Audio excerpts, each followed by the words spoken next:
Pronto, estamos ao vivo, Helder. Vamos começar? Vamos começar. E aí, pessoal, tudo bem? Estamos ao vivo aqui no Instagram, também transmitindo aqui pelo YouTube, e hoje nós vamos fazer uma live muito especial. Boa tarde a todos que estão nos assistindo ao vivo e também vão assistir depois. Boa tarde, Helder. Boa tarde, pessoal.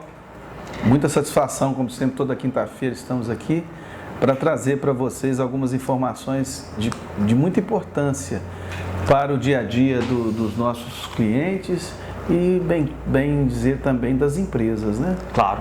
Hoje o tema é falar sobre declaração de bens. Estamos ainda dando continuidade à declaração de imposto de renda pessoa física, como nós prometemos. Nós prometemos aqui que nós íamos abordar diversos assuntos que são muito importantes, principalmente para aquelas pessoas que estão obrigadas ou vão ficar obrigadas a declarar imposto de renda pessoa física ano que vem.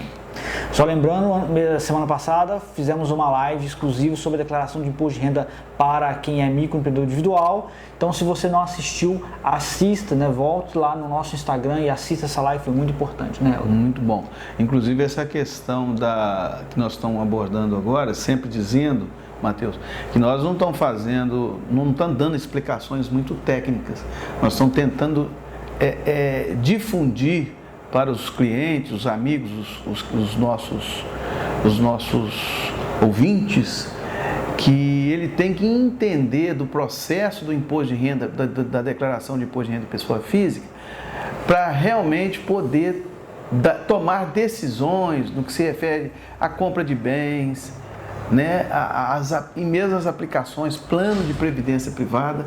É interessante demais o cliente ou o contribuinte, no nosso caso, entender qual é o mecanismo que a Receita Federal adota para poder tributar, para poder acompanhar os processos de levantamento que ela precisa para saber qual que é a variação patrimonial de cada qual. Bom, antes da gente continuar, só verificar aqui, Rodrigo, tem como você certificar se o som está funcionando beleza? Tá?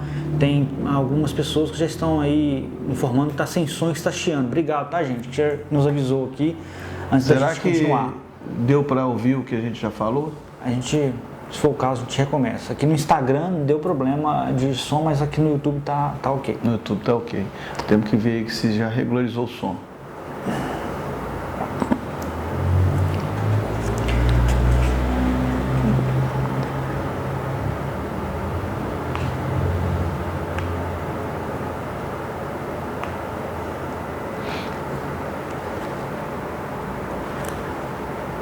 Tá dando para ouvir bem aí, Rodrigo? Vê se você conecta aí. Já a Micheline já informou que continua não conseguindo ouvir. Talvez seja importante até deixar no som do próprio celular mesmo, que vai ficar melhor. Ou senão desconecta isso aí, esse equipamento aí. Bem, Rodrigo, vê se tá ok. Parece que tá chiando, né? Tá chiando. Tá chiando, não tá? Melhorou o som? Não, então pode deixar no celular mesmo. Verifica agora se melhorou, só para ficar verifica aí, legal para dar continuidade, para não atrasar. E agora tá melhor?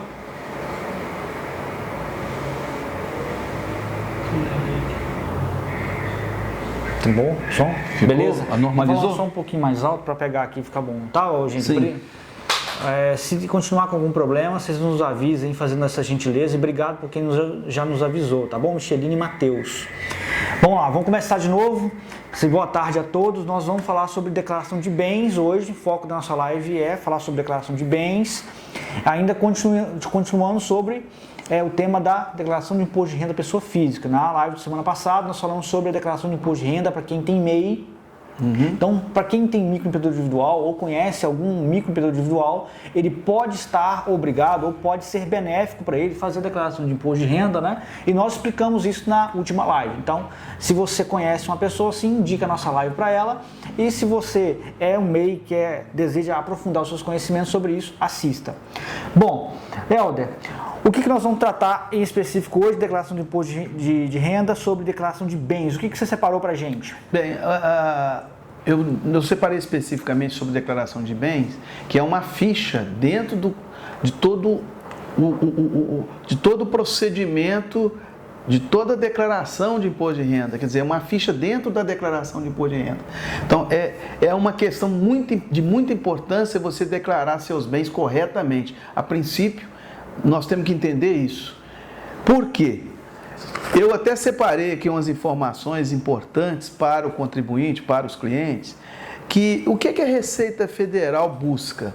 Primeiro, ela quer saber a origem dos seus rendimentos, as suas dívidas, os seus pagamentos, as suas possíveis doações e, é claro, os bens. Perfeito. Ela quer saber basicamente que os bens que você possui ou venha a possuir está de acordo com seus rendimentos adquiridos, sejam eles tributáveis ou não, mas nós temos que ter uma variação patrimonial correta para dizer para o fisco, ó, adquiri um imóvel, adquiri um carro, adquiri até uma obra de arte, mas eu tenho origem do meu dinheiro para adquirir isso.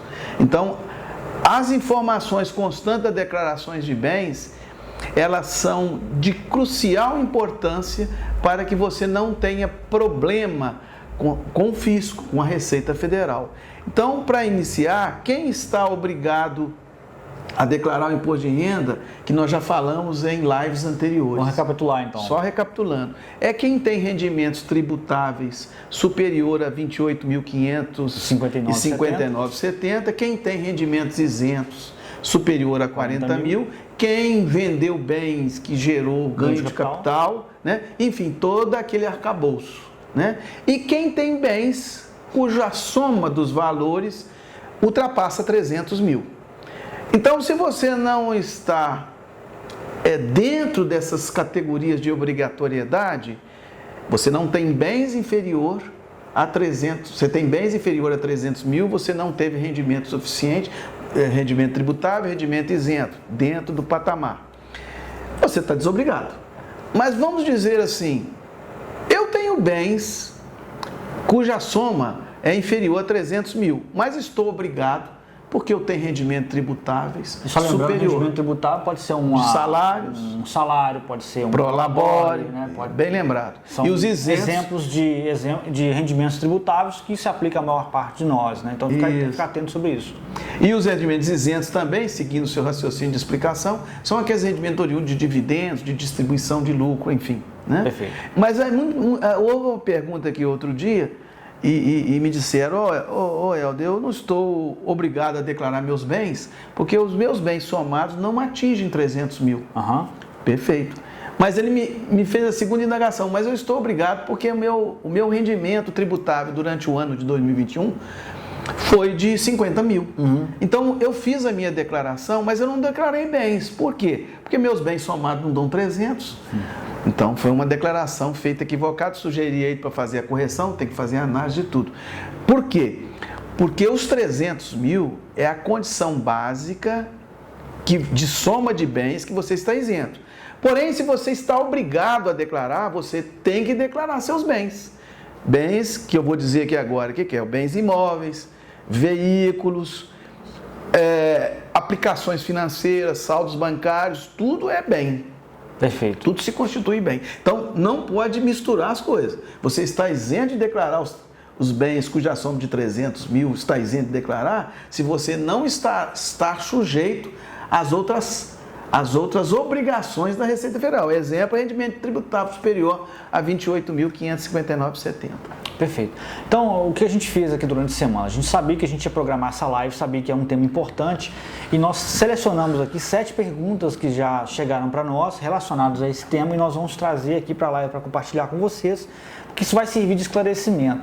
Isso é claro que vai ser complementar a todo o material que o Helder trouxe aqui também para apresentar para vocês. Então, Helder, você queria que você explicasse mais um pouquinho sobre isso que eu gostaria. Para depois a gente entrar nessa parte de pergunta, na parte final. Isso. Eu faço questão de vir aqui para dar essas explicações de forma simples, como sempre dissemos, né? É somente para incutir na cabeça do contribuinte, do nosso cliente, que ele não pode ficar alheio às informações inerentes à declaração de imposto de renda. É uma coisa técnica? É uma obrigação que demanda uma ajuda de um contador? Sim. Mas você também tem que ter a sua opinião, você tem que entender o que está se passando ao seu redor para você não ter prejuízo fiscal. Vou dar um exemplo claro. Como nós dissemos aqui, bens é tudo que a pessoa tem, são direitos, bens são os direitos também, são os imóveis, residencial, comercial ou rural, de patrimônio do contribuinte, carro, veículo, moto, motocicleta, barcos, tudo isso constitui bens. Conta bancária, saldo de conta bancária, é bem. Aplicação financeira, até aplicação na Bolsa de Valores, é um bem. Até obra de arte, é um bem. Que você tem na sua empresa, né? O capital social distribuído em cotas, é um bem. Então, tudo isso tem que ser declarado. Só um destaque que eu quero dizer agora, por que a gente tem que preocupar em ter a noção e as informações corretas, para você não aplicar errado. Existe hoje, está muito em voga, uma aplicação no plano de previdência privada.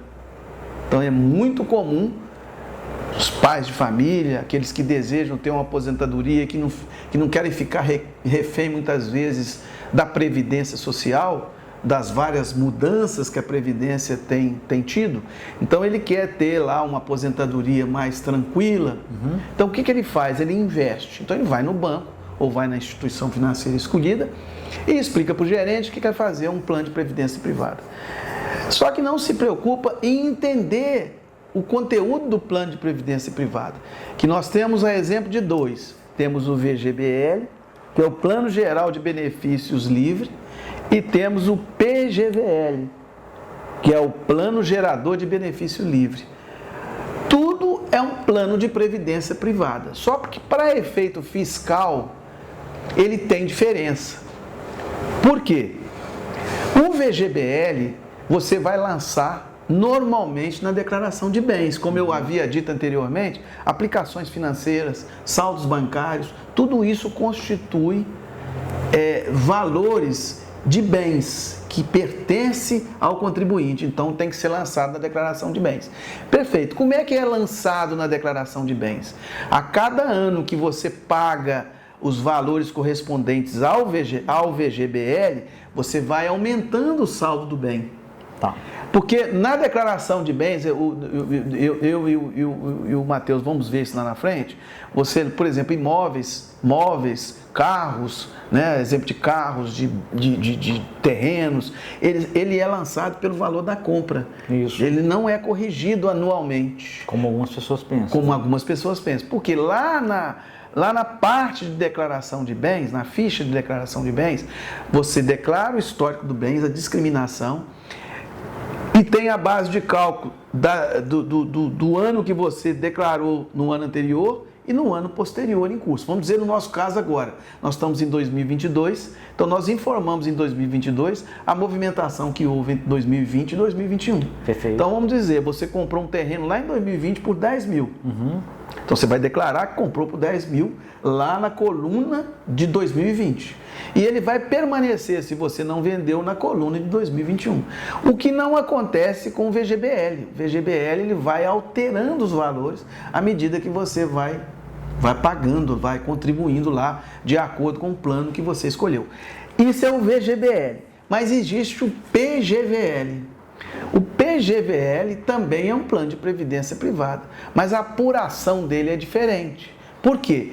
O PGVL, ele não é, embora seja uma aplicação, como eu disse que toda aplicação financeira tem que ser lançada na declaração de bens, o PGVL não, ele é lançado simplesmente na outra ficha de pagamentos efetuados. É diferente. Qual que é a vantagem dele? Por isso que tem que haver um planejamento, por isso que o contribuinte tem que ter conhecimento. Quem paga muito imposto, que a gente faz um planejamento, a gente já vai saber que aquele cliente vai pagar um imposto de renda considerável no ano seguinte, dado que ele tem muito rendimento tributável, vai somando aquilo, então nós já sabemos que ele, no ano que vem, ele vai pagar um imposto considerável. Sim. Então, o PGVL serve bem para ele. Por quê? Porque todos os pagamentos efetuados, ele pode deduzir, porém, somente 12% da renda tributável. Muitas vezes você perde Você joga fora, às vezes, esses valores, porque eu só posso deduzir 12% do rendimento tributável. Então, essa explicação simples é só para mostrar para os colegas, para os amigos, que o básico que a pessoa tem que entender. Pode ter um contador? Pode. Mas vamos dizer que um contador desavisado, ou o próprio contribuinte, né, que deseja fazer a própria declaração, mas ele não se atenta a isso. Isso. Mas um contador desavisado ou um cliente desavisado, ele vai no banco, simplesmente não observa isso. Eu já tenho casos aqui de muita gente aplicar no PGBL jogando dinheiro fora, porque muitas vezes tem restituição. Então nós vamos perder isso tudo, que é o pior. Falou assim, Moelda, mas o PGBL é bom demais, eu posso deduzir os rendimentos. Então, mesmo que eu não tenha opção, não tenha necessidade de deduzir, eu vou optar pelo PGBL, ué, porque pagamentos efetuados, eu vou ficar tranquilo. Se eu tiver um imposto de renda a pagar no ano seguinte, não é, você disse, eu posso deduzir até 12% do rendimento tributável? Pode. Então, eu vou optar sempre pelo PGBL. Por quê? Porque se eu não tiver, eu não vou perder nada. Acontece que o PGBL, quando você começar a ter o rendimento dele, ele vai como rendimento tributável. Então você não vai pagar o imposto agora, mas você vai pagar no futuro. Muitas vezes o VGBL é melhor, né? Então cada caso é um caso. Eu dei esse exemplo, justamente voltando ao assunto, para o cliente, contribuinte, não ficar desavisado de certos detalhes, né? Outra questão que você deve perguntar aí muito é a compra de um carro. Você compra o carro, você tem que declarar o bem, é o exemplo que eu dei em 2020. Você compra o carro por 40 mil e consegue vender ele por 45. Você tem que declarar que vendeu por 45. Vai gerar o que daí? O ganho de capital. E o ganho de capital é gerado justamente nesse conflito entre a compra e a venda. Então, são coisas importantes que o cliente tem que entender. Tem pessoas que não se conformam com isso, né? Mas houve inflação, o valor do bem ele aumentou, mas se eu tiver que comprar um outro carro, eu vou ter que desembolsar muito mais, então não é justo isso. Então há esses questionamentos por parte de quem nos procura para fazer a sua declaração de imposto de renda, e está aqui a explicação para vocês, né? O que conta é o valor de registro, o valor de recibo, o valor que você comprou. Ele não vai ser corrigido anualmente. E nem vai ser depreciado, diga-se de passagem. Porque nas empresas eu tenho a depreciação, mas na declaração física não. Você comprou o bem por determinado valor, ele vai permanecer ali. Perfeito. Então, se você está nessa situação, a gente tem um caso aqui que foi perguntado, vamos responder depois. De venda de veículo, essa parte é importante você se atentar, inclusive prestar bastante atenção na pergunta e na resposta que nós vamos fazer daqui a pouco, tá? Mas vamos lá, o que mais você tem pra gente? Complementando, é só para a gente interpretar que o tema nosso é a declaração de bens, que é uma ficha constante dentro da declaração de imposto de renda, né? Nós estamos explicando para vocês entenderem que no final do ano seguinte, nós estamos em 2022, até abril de 2023, nós vamos ter que fazer a declaração de renda de toda a movimentação que houve em 2022. Essa questão de imposto de renda, ela é importante porque, por exemplo, eu peguei um caso esse ano, na declaração desse ano, que na declaração do anterior, a pessoa ela obteve um benefício de restituir R$400 aproximadamente. Não vou falar o valor exato aqui, mas eu sempre aproximo. R$400. Só que na declaração de 2021, com poucas variações de montantes tributáveis a receber, não houve variação de bens, enfim. Nós identificamos que o valor que ela teria direito para receber foi de mais de R$1.500. Qual foi a diferença? Não está na parte de bem e direito, mas eu estou citando um exemplo para vocês, da importância de você estar ciente do que reflexo traz essas questões na sua declaração. O que aconteceu é o seguinte, sempre optava pela apuração presumida. Pelos 20%. Pelos 20%. Sendo que na forma complexa, deduzindo tudo que você poderia... Se juntasse os recibos... daria muito mais do que 20%. Perfeito. E aí resultou num ganho de mais de R$900. Por quê? Porque você tem as duas opções e você tem que optar, então aí cabe, a gente aqui sempre faz isso aqui na contabilidade, de analisar qual que é a melhor opção para o contribuinte. A mesma coisa o Elton está mostrando para vocês aqui.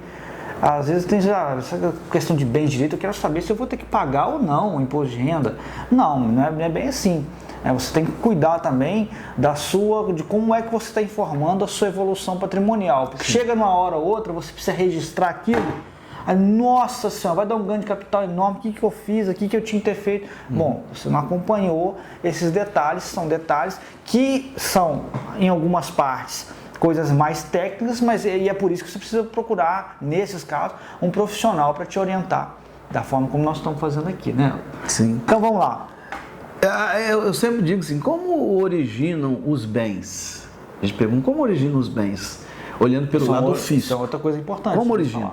Os bens, frequentemente, são o destino dos rendimentos. Você teve um rendimento, você vai conseguir adquirir um bem. Então, se uma parte da nossa renda é destinada ao consumo, que uma parte da nossa renda é destinada ao nosso consumo, à nossa sobrevivência, não é isso? Sim.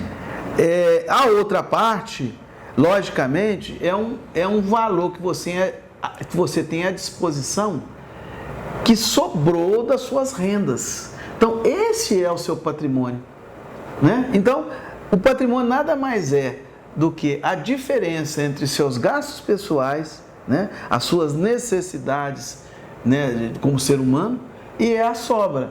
Aí você pode deixar esses bens, que é dinheiro, em aplicações financeiras, ou vai pegar esse dinheiro, comprar um bem, mas oriundo de quê? Da origem que é os rendimentos. Tem várias formas de rendimentos. O próprio ganho de capital, a compra e a venda de um bem, quando tem um lucro tributável, é um rendimento. Esse rendimento ele vai ser utilizado para os seus gastos pessoais ou para ele perseverar no seu estoque de bens. Perfeito. Seja ele em dinheiro ou em patrimônio. É só para... Por que a Receita Federal se preocupa muito com isso? Porque ela quer saber justamente por que você aumentou esse bem, de onde originou. Que a origem dos bens é o rendimento. Né? O problema é esse. Exatamente. Pode ser rendimento, sim, oriundo de inventário, de herança? Pode, mas nós temos que declarar. A Receita está querendo saber de onde você tirou. E às vezes a pessoa deixa de informar, por exemplo, gente, é coisa simples. Ela tem algumas contas bancárias em bancos diferentes e uma delas ela não inclui na sua declaração de imposto de renda e fica para trás, né?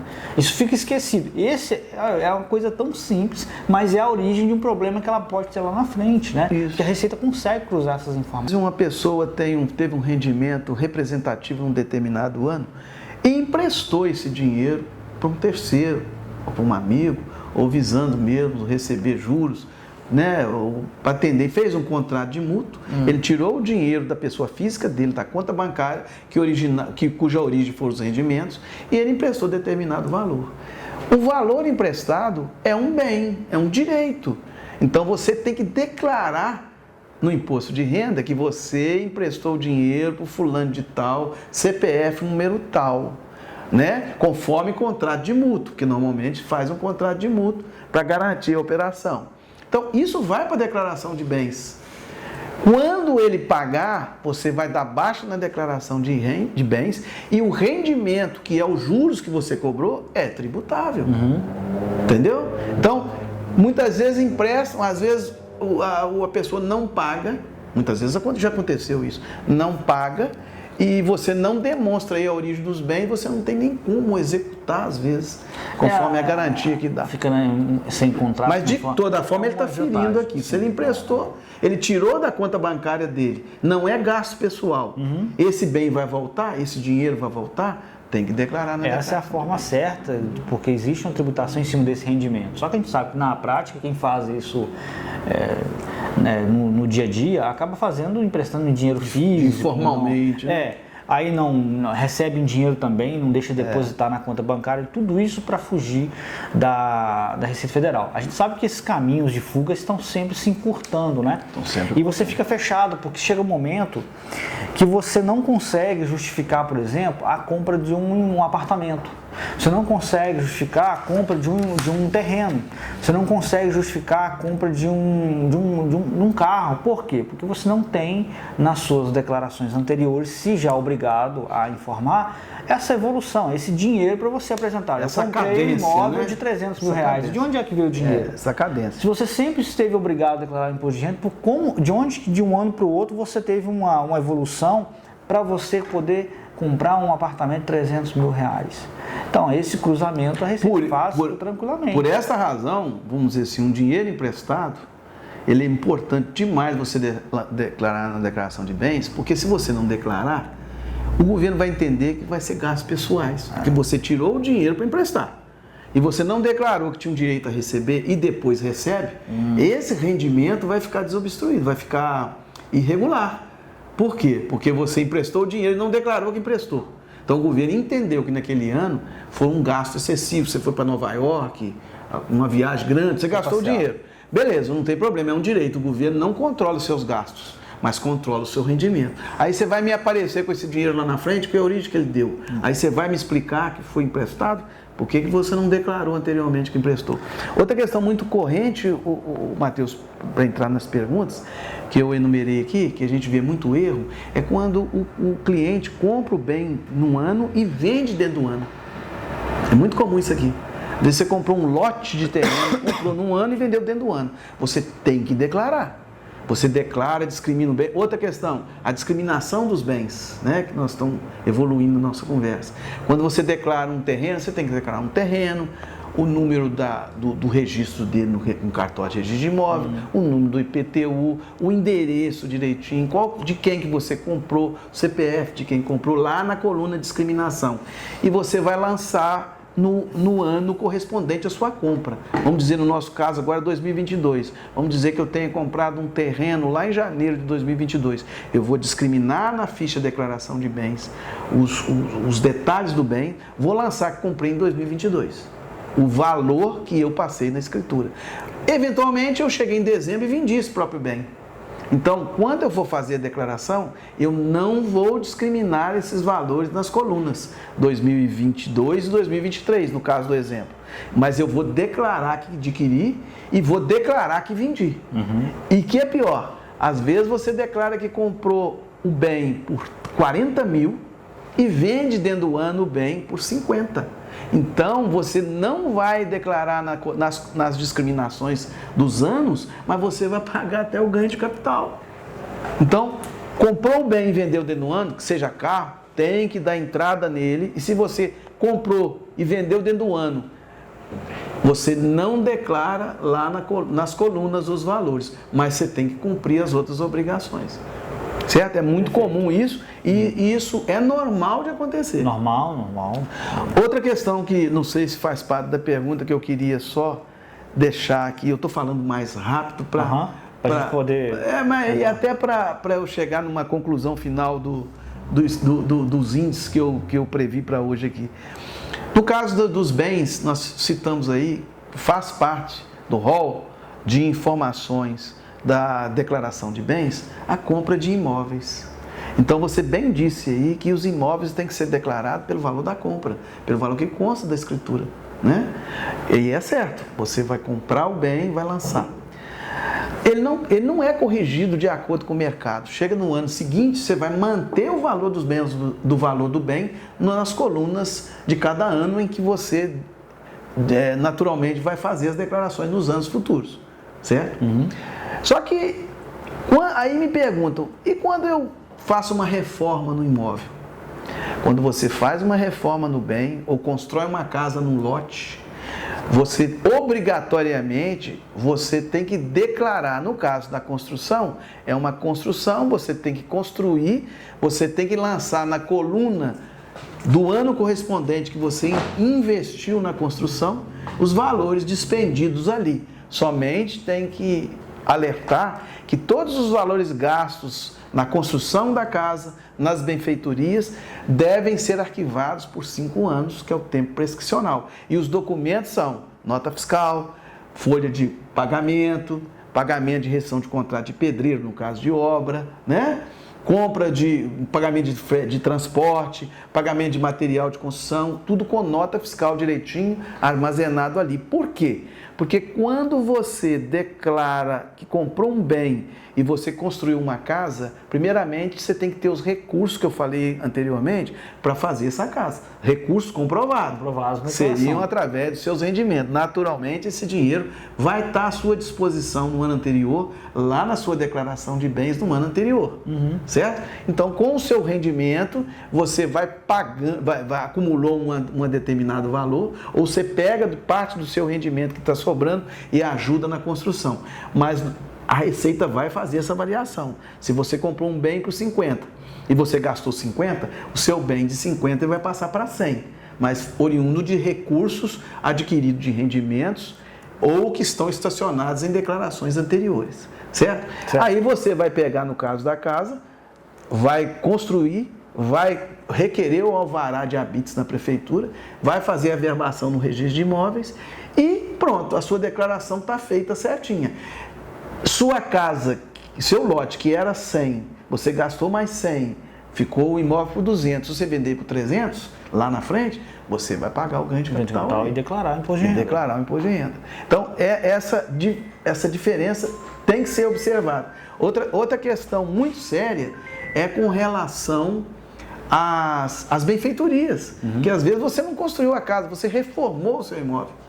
A reforma segue a mesma regra. Se você reforma o seu imóvel e tem os documentos fiscais guardados, que você adquiriu os bens para reforma, você pode sim aumentar o seu bem no ano seguinte, desde que você tenha os recursos da variação patrimonial.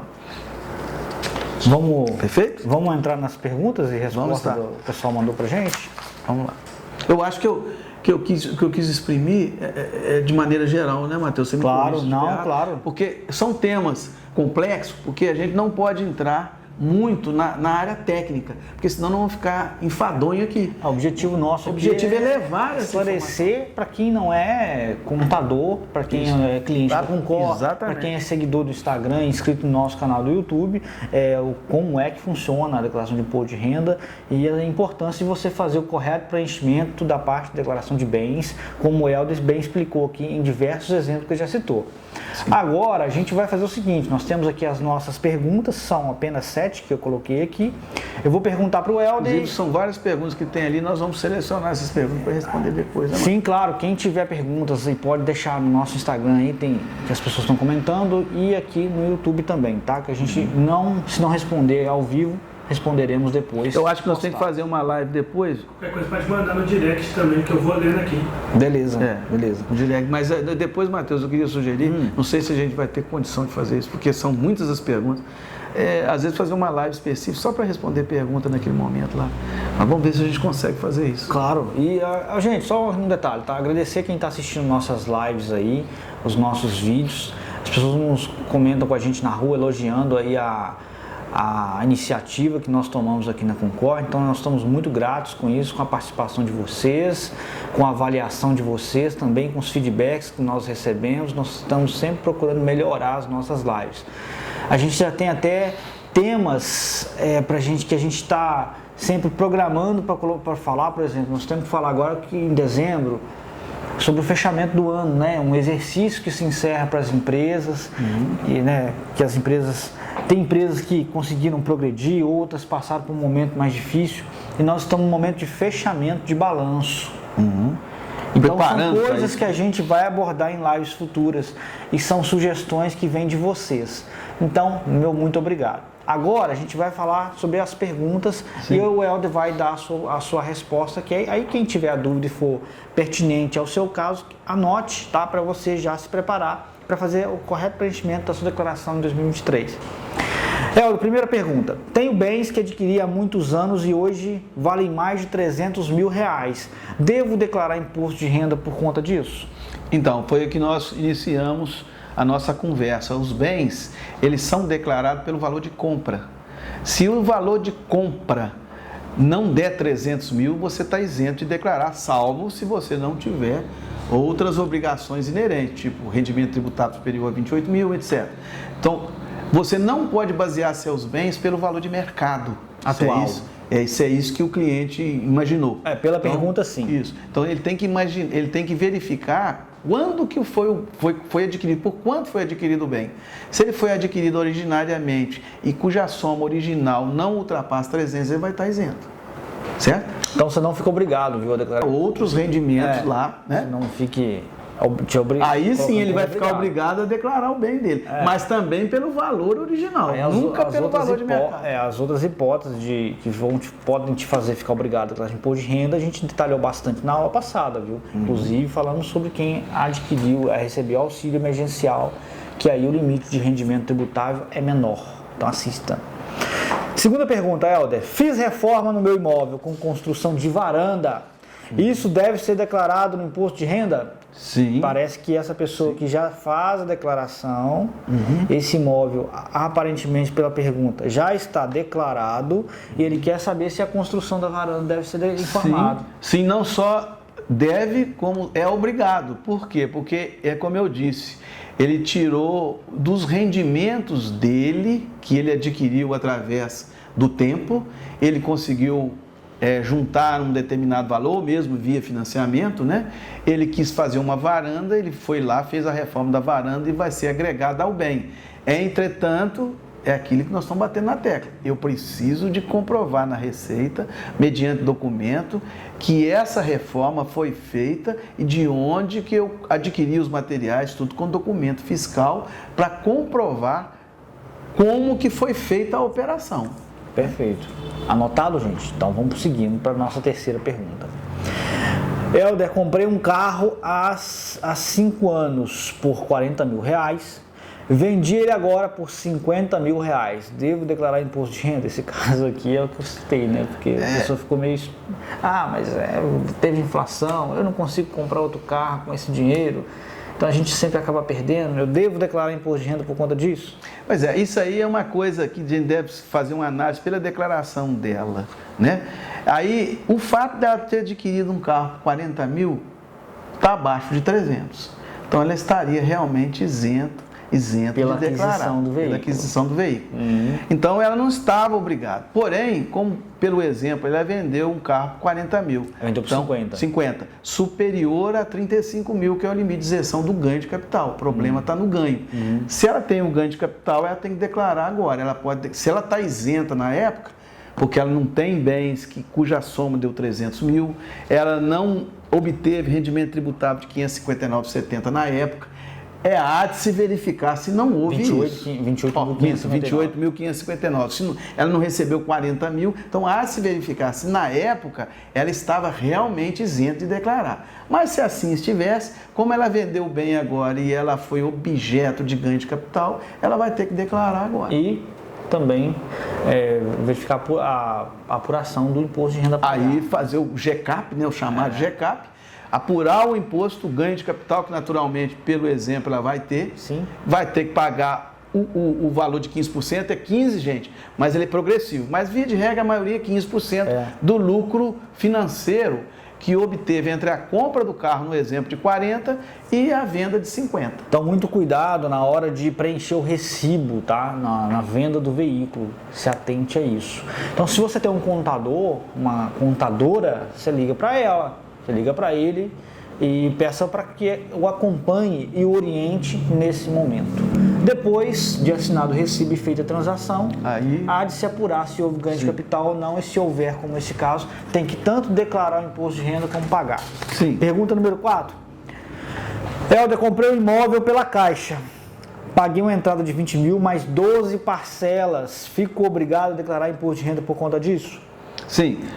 Volto na resposta anterior, que de quem está obrigado a declarar, quem tem bens cuja soma ultrapassa 300 mil e em cujo rendimento rendimento tributável ultrapassa 28.559,70 e 40 mil dos isentos e tal. Né? Se esta pessoa que adquiriu esse bem através de contrato de alienação fiduciária junto a financiamento habitacional não tivesse dentro desses parâmetros, ele vai estar isento. Né?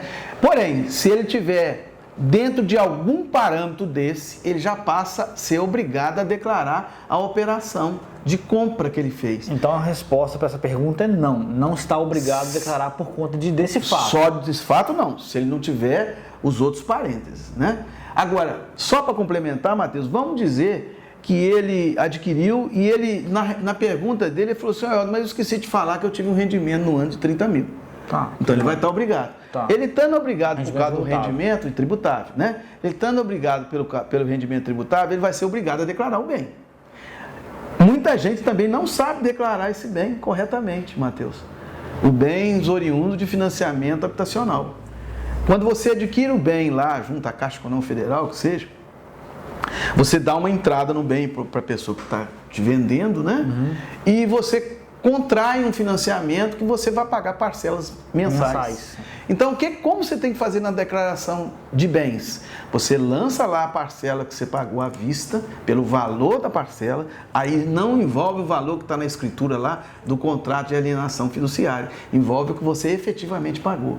Então, no ano seguinte, você vai, vamos dizer que você deu 20 mil de entrada, então você vai lançar o bem, eu comprei por 20 mil de entrada. Você não declara isso na outra ficha de ônus e dívidas e ônus reais. Por quê? Porque você é um contrato de alienação fiduciária, ele tem com bem garantia. Sim. Né? Então, no ano seguinte, você vai declarar os 20 mil lá na coluna dos anos, os 20 mil mais as parcelas que você pagou no dia anterior. Então, esse bem vai sempre variar, vai sempre aumentar o valor até a liquidação final do contrato. E o valor das entradas mais o somatório das parcelas pagas é o valor do bem. Isso. Mas, em suma, respondendo a pergunta da pessoa, se ela não tiver esses rendimentos paralelos que obriguem ela a declarar, por si só, ela comprar um bem cujo valor, de repente também, ela está falando de um bem aí que custa um valor vultoso. 400 mil. Aí eu estou dizendo bem comum, né? Abaixo de 300 mil, se tiver só um rendimento abaixo do exigível tributário e do exigível do isento no tributável, ela não está obrigada a declarar. Então, só por conta disso, você não fica obrigado, viu? Mas se for fazer a declaração, com atenção no preenchimento aí. 5. Fizemos reforma no sítio. Então, fez lagoa, terraplanagem, arborização. Isso pode ser considerado como benfeitorias? É um sítio de veraneio, creio, né? Ele não explora a atividade rural. Não especificou. Então é o mesmo caso do imóvel residencial. Ele vai declarar uma benfeitoria mediante documentos fiscais, né? Tudo que ele gastou lá comprovadamente. E guardar esses documentos por pelo menos 5 anos. Pelo menos 5 anos. Número 6. Eu fiz minha declaração de imposto de renda 2021, mas não detalhei a marca, modelo e ano de fabricação, data de aquisição do automóvel que eu comprei.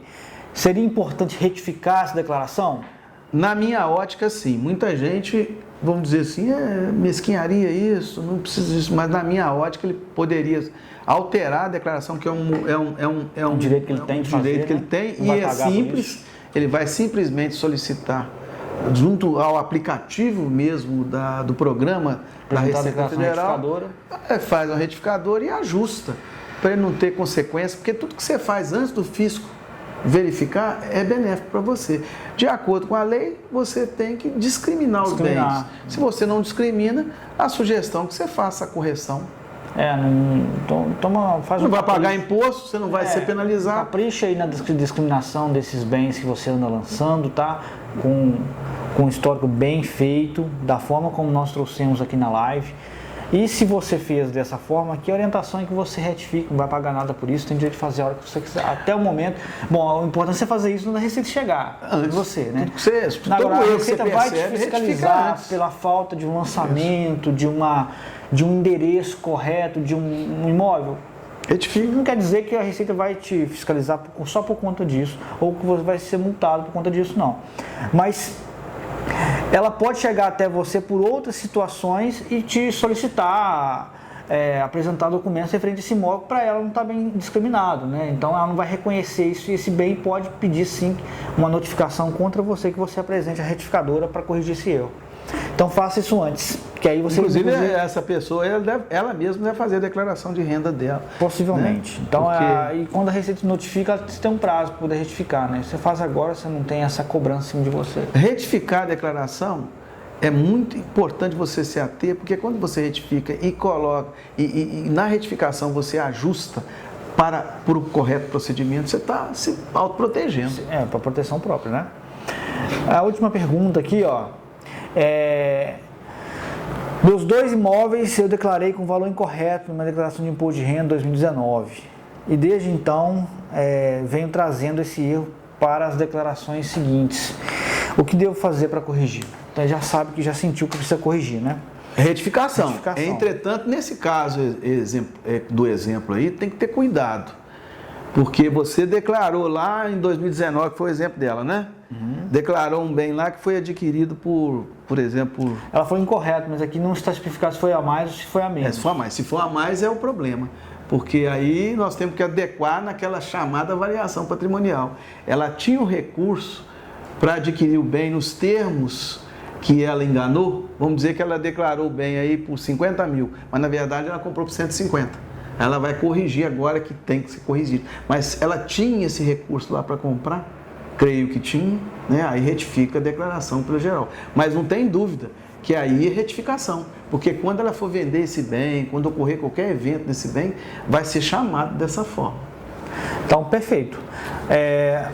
Acontece, tá, gente? Você, por exemplo, às vezes faz a declaração por conta própria e você acaba errando. Então é bom você seguir e identificar se existe algum erro na sua declaração ou não e proceder com a retificação para você não ter problemas com a Receita Federal. Você, por exemplo, no momento que você simplesmente declara a aquisição do imóvel, pode ser que você não tenha problema, mas você vai ter um problema na hora de vender. Principalmente quando você declara o valor do bem com valor muito inferior ao real, ao valor que você pagou. Vamos dizer que o bem, você pagou por ele 100 mil reais, mas você declarou 50 mil reais, você errou. Esse bem, depois de 10 anos, está valendo 200 mil reais. Pela declaração que você apresentou, está dando um ganho de capital de 150 mil, se não houve benfeitoria comprovada. Quando, na verdade, deveria ser 100 mil. Então, você vai estar sujeito por conta de um erro que você não retificou. É bem postada essa observação sua. A Receita Federal nem vai te punir. Porque, embora ela está vendo que você está errado, mas o imposto foi muito maior. Porque isso está sendo feito, inclusive, prejuízo é seu. Não está sendo feito em prejuízo dela. Certo? Ela não tem indícios de que você lançou esse imóvel com valor incorreto em prejuízo dela. Então, ela não vai te notificar no momento da compra, nesse exemplo. Mas no momento da venda, você vai se enrolar. Porque você vai ficar sujeito a 15% sobre 50 mil e você vai falar assim, poxa, eu vou pagar R$ 7.500 por conta de um erro que eu tinha todo o direito de retificar lá atrás. Então pega esse exemplo dessa live, vai lá e corrige. Verifica, procura uma contabilidade para poder ajustar a sua declaração de imposto de renda, tá? Para você não ter esse problema de ter que pagar imposto a maior de forma indevida. Agora, se o valor você lançou, vamos falar que não seja um erro, vamos supor que seja de forma maliciosa, já prevendo, você comprou um lote, você pagou nele 50 mil reais, mas você sabe que você vai vender depois de um tempo, você não está com pressa de vender esse imóvel, então você vai fazer, quer saber de uma coisa? Eu vou lançar esse imóvel por 100 mil, que quando eu for vender, ele vai estar valendo 120, 130, eu vou pagar um ganho de capital pequenininho. Eu vou dar o golpe no governo. Não é só, gente, ó, não faça isso, porque inclusive você não tem documentos para comprovar que você pagou 100 mil. Então já começa muito por aí. Pelo contrário, o próprio cartório, através da DOI, informou lá que já você comprou o bem de outro valor. E quando você for chamado, hoje é muito difícil. Quando você for chamado, porque as pessoas acham que isso nunca vai acontecer. Nunca vai acontecer. Eles não vão me chamar, não. Não, se você for notificado, eu vou deixar bem claro para você, você não vai conseguir comprovar os 100 mil reais que você lançou lá.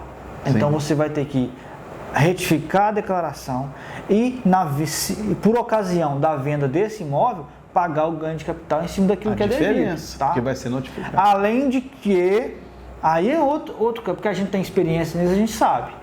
Você vai estar chamando a atenção do fisco para a sua declaração e ela pode encontrar outros erros que não sejam do seu interesse. Então fique esperto, não vale a pena ficar desorientado, não.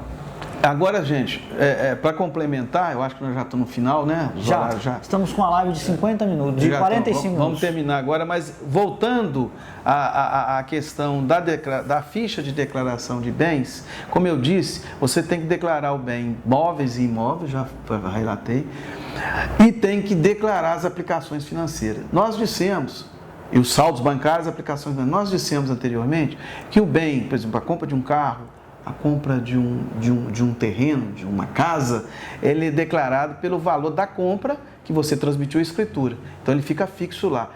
E as aplicações financeiras? E os saldos bancários? Como eu declaro isso?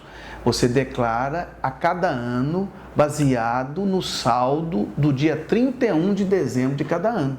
Então, eu venho aplicando o dinheiro durante o ano todo, o banco vai te dar um extrato dizendo, ó, no dia 31 você tinha um CDB que está no saldo de tanto.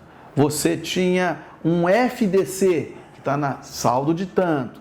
Você tinha um fundo de renda fixa que o saldo é de tanto. Por quê?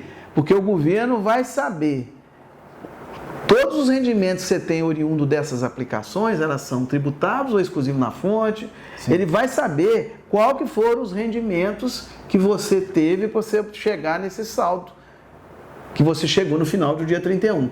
Então ele vai ver, quanto você teve de rendimento? Eu tive, ele vai deduzir que você gastou parte para as despesas pessoais. Então, se você obteve um rendimento normal através da aplicação, ele vai saber.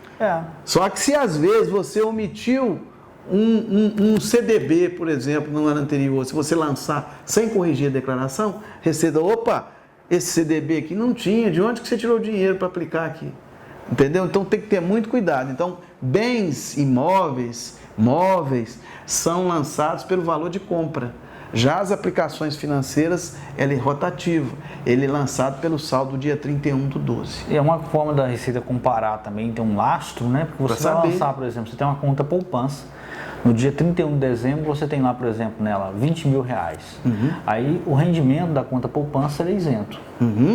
Você vai lançar isso na sua ficha de rendimento isento, de aplicação financeira. Como que a Receita sabe se você não fez um lançamento incorreto? Porque ela vai na sua declaração de bens e vai ver que você informou o saldo de uma conta bancária lançado em conta poupança, R$20 mil, e ela vai saber que aqueles rendimentos ali, ela vai fazer um confronto e vai saber que os rendimentos lançados como isentos são provenientes dessa conta. Isso. O que não pode, seguindo o seu exemplo, o cidadão tem uma poupança, vamos dizer que ele só tem uma conta, aplicação, só uma poupança. Só conta poupança também, que são rendimentos são isentos, as aplicações, não, tá, gente? A gente tem outros. Outras aplicações são tributadas, uns exclusivos na fonte. Eu acho que nós combinamos até de fazer uma live depois sobre aplicações financeiras, sobre ativos, né? Mas vamos dar um exemplo final aqui da poupança, que é muito interessante para a pessoa saber. O que eu sempre preocupo é com a variação patrimonial. Você tem um saldo da poupança lá de R$1.000, R$10.000 no ano de 31 de dezembro de 2020, que eu disse que é pelo saldo final. Ótimo, você vai continuar trabalhando, você tem só um rendimento aí, vamos dizer que você tem um rendimento de 30 mil por ano, né? Você não tem outro rendimento. Aí, quando você for fazer a declaração do próximo ano, você vai declarar, eu tive um rendimento de 30 mil. Vai deduzir lá na coluna final as despesas pessoais, vai apurar o líquido, vai apurar o imposto de renda a pagar ou restituição. Se você tem 30 mil, logicamente você tirou os seus rendimentos pessoais, despesas, logicamente, né? Vai ficar em torno de 15 mil, vamos dizer assim. Suponhamos. Então, se você tinha 10 mil no exemplo, você teria que ter 25 mil na poupança. Aí você aparece lá com 100 mil, então esse é que é o problema. Se você aparecer com menos, não tem problema, que pode ser que você teve outros gastos. Aí não, é gastos pessoais, como eu disse. Informados ali, né? O governo não se preocupa com o que você gasta. Agora, uma distorção para maior dessa ordem, com certeza isso vai chamar atenção. Isso. Mas foi bom você ter falado isso, viu? O que a gente está querendo exprimir aqui é uma simplicidade, tá? Né? Para a pessoa entender. Porque toda lei, né? Tudo que você faz hoje tem uma filosofia, tem uma base. O que quer dizer? É simplesmente isso. Quando a pessoa pensa em declaração de imposto de renda de pessoa física, você tem que pensar, o governo quer saber quanto que eu ganhei e se eu paguei imposto do que eu ganhei. Existe uma lógica, existe uma lógica. ciência. É isso. Não tem como fazer jeitinho. Se eu compro um bem, eu não tenho dinheiro para comprar, ele vai entender que você ocultou rendimento. Então, por isso que existe a variação patrimonial. A pessoa pensa muito no que o imposto que vai pagar ou vai receber. Ele não preocupa em atentar para a variação patrimonial. Muito cuidado. Para finalizar a minha parte, vou deixar para sua conta aí, nós falamos originariamente o que é bens. São os imóveis, os veículos, as aplicações financeiras, os direitos, que eu dei o exemplo do empréstimo, né? Também as cotas de capital oriundo de aplicação financeira na Bolsa de Valores, ou mesmo quando você constitui uma empresa, ou quando você compra uma ação, por exemplo, da Vale do Rio Doce, isso tudo é bem. Ouro também é um bem. Às vezes a pessoa tem ouro, você tem que declarar. Então todos esses bens, se tiverem valores acima de R$5.000, são obrigatórios declarar. Abaixo não. Só que eu indico para declarar de toda forma, porque facilita na variação. Então, quando você tem um dinheiro na poupança, por exemplo, é R$140 para baixo, você não declara. Só que se você tiver obrigado a declarar por outros fatores, declara os 140, declara os 5.000, certo? Mas vamos voltar no meu assunto. O ouro, você tem ouro em casa. Não sei se tem casos, mas é só para dizer que é um bem. Um quadro famoso que tem valor é um bem. Então você tinha que declarar isso. Pelo valor também, não é nenhum exemplo atípico, né? Tem muito quadro, valor superior a 5.000. Exatamente, às vezes a pessoa vende. Não é muito a nossa tradição na nossa região, mas nos grandes centros é muito comum. E tem gente que coleciona. Não só ouro, mas tem pedras. Isso. Ouro tem um valor comercial superior a R$5.000, tem que declarar. Mas eu estou falando aqui só para complementar, porque eu sei que isso é uma coisa mais rara. Agora, tem uma coisa que eu queria citar muito, que está acontecendo, que eu tenho visto por aí, é a aplicação feita em criptomoedas.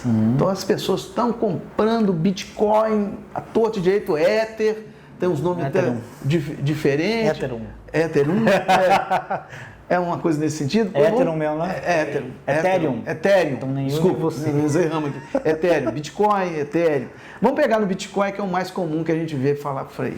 O Bitcoin, surgiu a ideia, falou, vamos comprar Bitcoin que o governo não pega, né? Só que tem as operadoras do Bitcoin.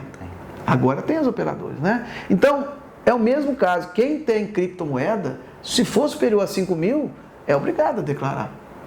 Então, vocês têm que se ater a isso, que às vezes esconde do contador. Às vezes o cara aplicou muito lá na criptomoeda, isso dá um reflexo lá na frente fundamental, porque ele vai ter o rendimento, ou vai ter o retorno de dinheiro, eu não vou comprovar. Então, logicamente, tudo precisa de uma live específica para a gente explicar. O assunto é muito vasto. Tem uma coisa que é muito comum aqui na região, que é a prefeitura, quando dá lote para a pessoa, dá casa. Aí esse caso aí, quando é para declarar ganho de capital, como que faz? Aí ele não está na venda, né? Ele não vai ter ganho de capital porque ele não está vendendo. Ele fez uma pergunta interessante aqui. É muito comum aqui. É muito comum, inclusive, no sentido do inventário também, da herança. Ele está dizendo que às vezes a prefeitura doa casa pronta ou imóvel para a pessoa. Aí a pessoa começa a trabalhar, começa a ter rendimento, né? Como é que ele declara? Porque isso aí ele tem que declarar pela doação, pelo valor da doação, que tudo tem valor. Aí ele vai lançar na declaração de bens, jamais vai alterar esse valor. Se ele for vender por mais de 34.000, ele vai estar obrigado ao ganho de capital. Na venda. Na venda. Observar isso, tá? É uma coisa importante agora. Por isso que a declaração de bens é muito importante. Por quê? Quem vai pagar o imposto do ganho de capital? É quem vende. Então, mais um controle fiel aí da declaração de bens para apuração disso, aquele exemplo que você deu. Você tem que declarar o bem pelo valor de compra, pelo valor realmente adquirido lá na escritura.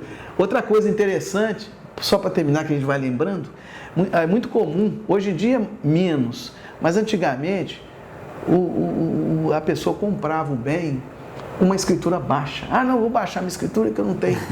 Não é muito comum isso. É porque a pessoa que está vendendo para ela pode ser.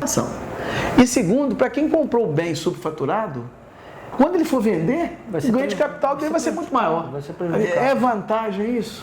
Na verdade, ele vai arcar com o ônus que deveria ser de quem vendeu para ele quando ele comprou. Né? Isso. Então, você, por exemplo, você tem um imóvel de R$200 mil, você está comprando, pagando 200, mas você vai declarar pagou apenas 100. Lança isso na sua declaração. Ou não lança, de repente você não está obrigado.